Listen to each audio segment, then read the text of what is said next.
Bem-vindos ao Pod IAC Cast Ponto Cego.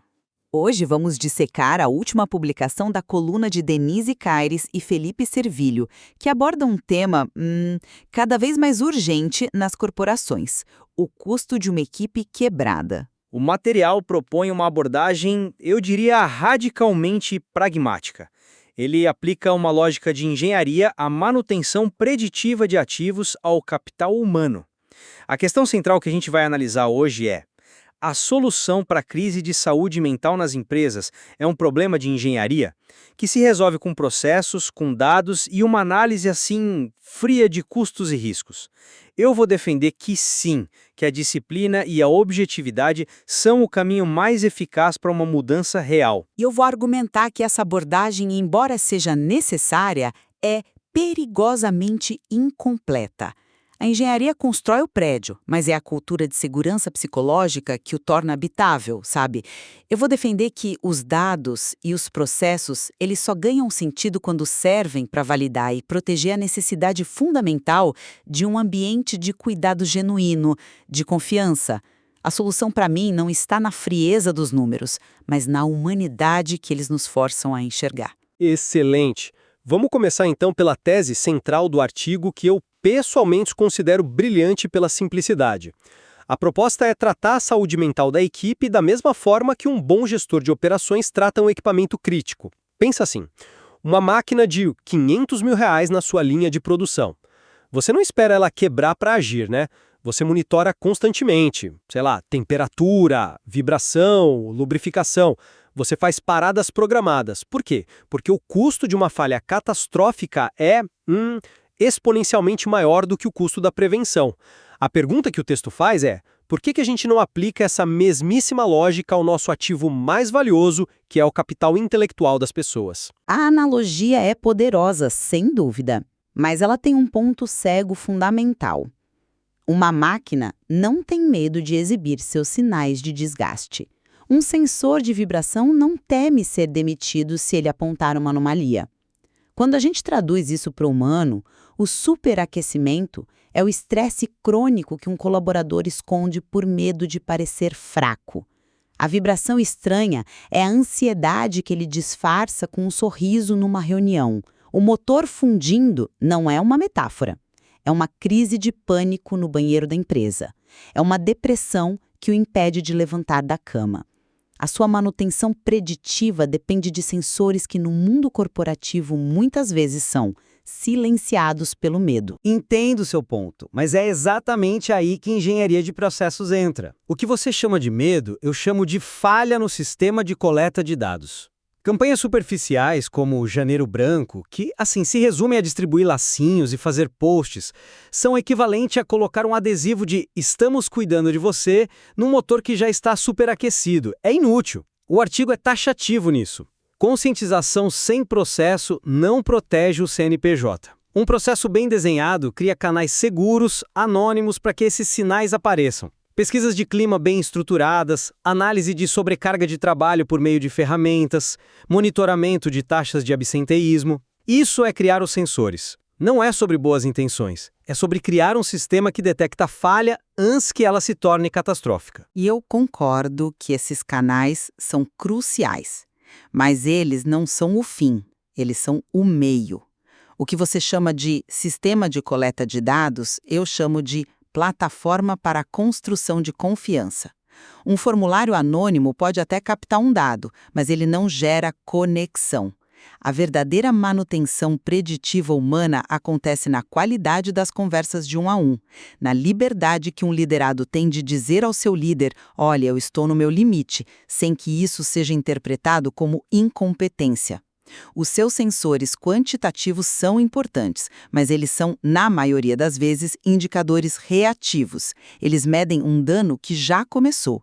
O verdadeiro indicador preditivo é qualitativo, é o nível de segurança psicológica da equipe.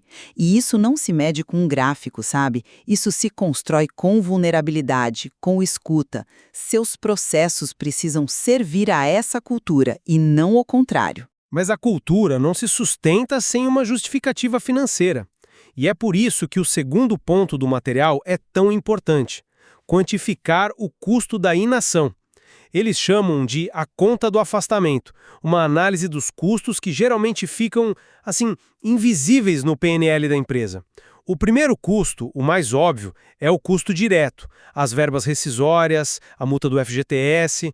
É o dinheiro que sai do caixa no momento em que um funcionário que adoeceu por esgotamento finalmente pede para sair ou é desligado. Exato, mas é fundamental entender que esse custo financeiro é só a materialização do fracasso de uma relação. Por trás desse número na planilha, existe a dor de um ciclo profissional interrompido, a incerteza de um futuro e, para a empresa, a perda de alguém em quem já se investiu tempo, recursos. É o custo tangível de uma ferida que se abriu muito antes. Concordo que há um componente humano, mas do ponto de vista da gestão de riscos, o problema se agrava muito a partir daí. O segundo item da conta é o custo de oportunidade. Uma posição estratégica vaga não é só uma cadeira vazia. É um vácuo na geração de receita.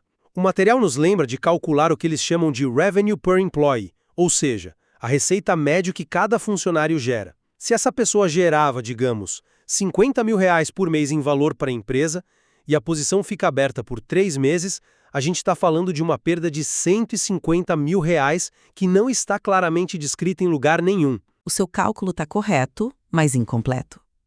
Você está medindo o custo da cadeira vazia, mas ignora o impacto devastador na mobília que ficou. Para a equipe, essa ausência não significa um vácuo de produtividade, significa uma sobrecarga imediata. O trabalho daquela pessoa não desaparece, ele é distribuído entre os colegas, que já estavam provavelmente operando no limite. O seu custo de oportunidade financeiro se transforma num custo de sobrecarga psicossocial. E isso aumenta o estresse coletivo e cria um risco altíssimo de um efeito dominó, onde o burnout de um profissional acaba desencadeando o esgotamento de outros 3. A sua perda de receita pode ser o gatilho para perdas ainda maiores no futuro. É um risco sistêmico, sem dúvida. E o ciclo de perdas continua com o terceiro fator, o custo de ramp-up. Contratar um substituto é só o começo.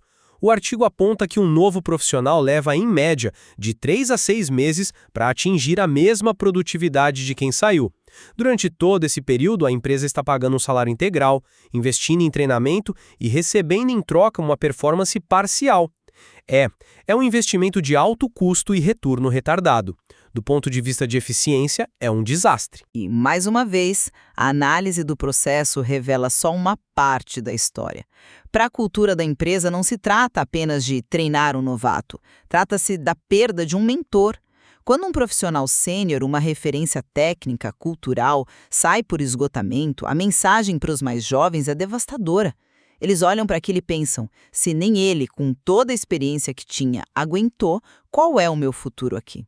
Isso corrói o sentimento de pertencimento. O seu custo de ramp-up é também o custo da erosão da esperança dentro da organização. E isso nos leva ao quarto e último custo, que talvez seja o mais difícil de medir, mas o mais perigoso. O que o texto chama de knowledge drain, a fuga de conhecimento. A gente está falando do conhecimento tácito, aquele jeito de fazer que não está documentado em manual nenhum. São as redes de contato que a pessoa construiu, o entendimento das nuances políticas da organização, a memória de projetos passados. Quando essa pessoa sai, é como se um pedaço do cérebro da empresa fosse arrancado. É um ativo intangível que se esvai, com um impacto direto e duradouro na capacidade de inovar. Eu diria que é ainda mais profundo. O que você chama de knowledge drain é, na verdade, um trust drain, uma fuga de confiança. Porque a mensagem implícita para quem fica é brutal. Nesta empresa, as pessoas são recursos descartáveis. Aqui, você vai ser usado até o seu limite e, quando quebrar, vai ser substituído. Isso destrói o pilar de qualquer equipe de alta performance, a confiança de que o grupo cuida dos seus membros. E quando essa confiança se vai, a colaboração diminui, a politicagem aumenta e o engajamento, ele despenca. A sua perda de ativo intelectual é, na verdade, o sintoma de uma cultura que está se desfazendo por dentro. A confiança é o sistema operacional sobre o qual todos os seus processos rodam. Sem ela, nada funciona. Exato, e é justamente por ser um problema tão sistêmico e tão caro que a solução precisa ser apresentada numa linguagem que o C-Level entende, a linguagem financeira. O material apresenta um dado que deveria estar na mesa de todo CEO, o multiplicador 4x. Somando todos esses custos que a gente detalhou, o custo total de consertar uma equipe depois da saída de um talento por esgotamento pode ser até 4 vezes maior do que o custo de implementar programas preventivos robustos. A conclusão é matemática, não é emocional. Prevenção é a linha mais barata do Excel. Não se trata de ser bonzinho, como o texto provoca. Se trata de ser inteligente com capital. A empresa não é uma família, é um time de alta performance, e times de elite fazem manutenção constante para continuar no jogo. É pura estratégia. E é aí que as nossas visões se encontram e se completam. A sua lógica de ROI, essa estrutura matemática que prova que cuidar é mais barato do que remediar, é precisamente a armadura que protege o espaço para que o cuidado genuíno possa acontecer de forma sustentável. A sua linha barata no Excel é o que financia as ferramentas da cultura que eu defendo. Os programas que você chama de preventivos, acesso à terapia, incentivo à atividade física, treinamento de líderes para a escuta ativa, eles não são apenas benefícios. Eles são as ferramentas de manutenção da sua máquina humana.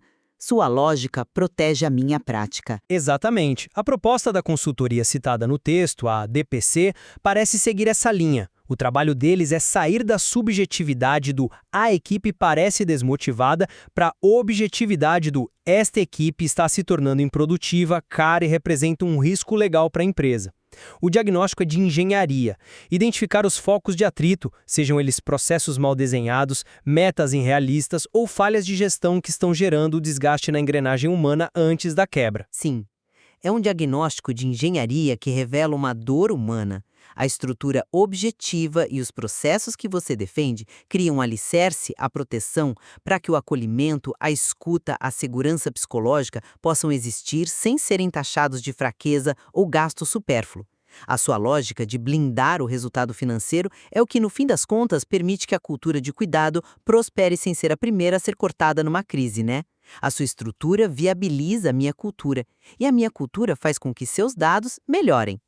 No final, o material nos deixa com um desafio prático, um chamado à ação para quem nos ouve. Ele propõe que cada gestor faça sua própria conta do afastamento. Pegue o último talento que a sua área perdeu por sinais claros de estresse e tente colocar no papel os custos diretos, o de oportunidade, o custo de treinar um substituto. E a sugestão é que, se o número final dessa conta assustar, isso é um sinal inequívoco de que existe uma hemorragia silenciosa acontecendo no ponto cego da sua gestão. Uma ferida aberta que está custando caro não apenas em dinheiro, mas como a gente viu em confiança, em coesão e na saúde de quem fica. Resumindo a minha posição, tratar a saúde mental com a disciplina da engenharia e a clareza da análise de custos não desumaniza a questão. Pelo contrário, a eleva ao status de prioridade estratégica, garantindo que ela tenha o mesmo peso de outras decisões de negócio. E concluindo meu ponto, essa disciplina e essa estrutura só geram valor real quando partem do princípio de que os ativos são seres humanos complexos e que a manutenção se chama cultura de cuidado e segurança psicológica. A engenharia cria as condições para o resultado, mas é a humanidade que o sustenta. A nossa análise de hoje deixa claro que proteger as pessoas e proteger o caixa não são, de forma alguma, objetivos conflitantes. São, na verdade, duas faces da mesma moeda, a da sustentabilidade e da perenidade do negócio. Prepare sua empresa. O próximo Pod AEScast Ponto Cego te espera na próxima segunda-feira, às 7 da manhã.